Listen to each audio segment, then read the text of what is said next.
अपना काम स्वयं करें शीर्षक है कविता का। एक बुद्धिमान लावा पक्षी का परिवार किसान के खेतों में रहता था। उसका घोंसला बहुत ही आरामदेह था। परिवार में सभी सदस्यों के साथ अथाह प्रेम था।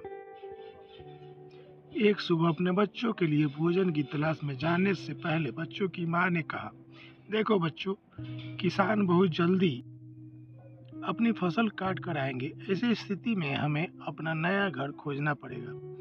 तो तुम सब अपने कान और आँख खुली रखना, और जब मैं शाम को लौट कर आऊँ तो मुझे बताना कि तुमने क्या देखा और क्या सुना। शाम को जब लवा अपने घर लौटी तो उसने अपने परिवार को परेशान हाल में पाया।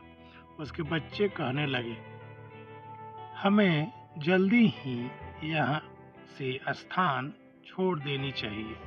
किसान अपने पुत्रों के साथ अपने खेत की जांच करने आया था। वह अपने पुत्रों से कहा कि फसल तैयार है, हमें कल अपने सभी पड़ोसियों को बुलाकर फसल काट लेनी चाहिए।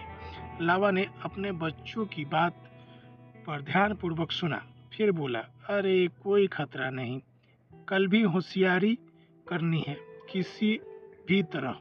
किसान जो कुछ भी करे या कहे वो मुझे शाम को बताना। दूसरी शाम को जब लावा वापस लौटा तो अपने बच्चों को भयभीत पाया।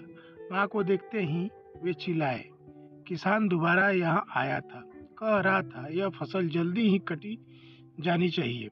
अगर हमारे परिवार पड़ोसी हमारी सहायता नहीं करते तो हम अपने रिश्तेदारों को बुलाएंगे। और जाओ अपने चाचा चाची और चचेरे भाई आदि से कहो कि कल आकर फसल काटने में हमारी सहायता करें।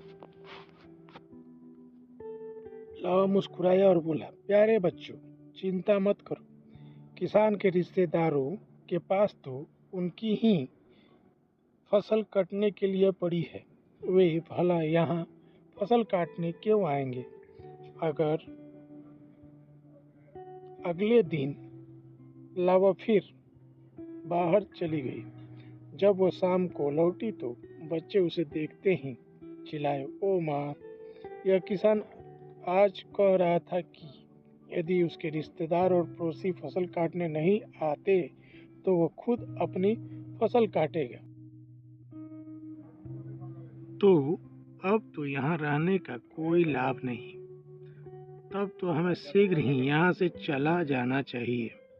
लावा बोला, यह मैं इसलिए कह रही हूँ कि जब कोई किसी कार्य के लिए किसी अन्य पर निर्भर रहता है तो वह कार्य कभी पूरा नहीं होता, परंतु वही व्यक्ति जब उस कार्य को स्वयं करने की ठान लेता है तो संसार को कोई भी शक्ति उसे उस कार्य को करने से नहीं रोक सकती।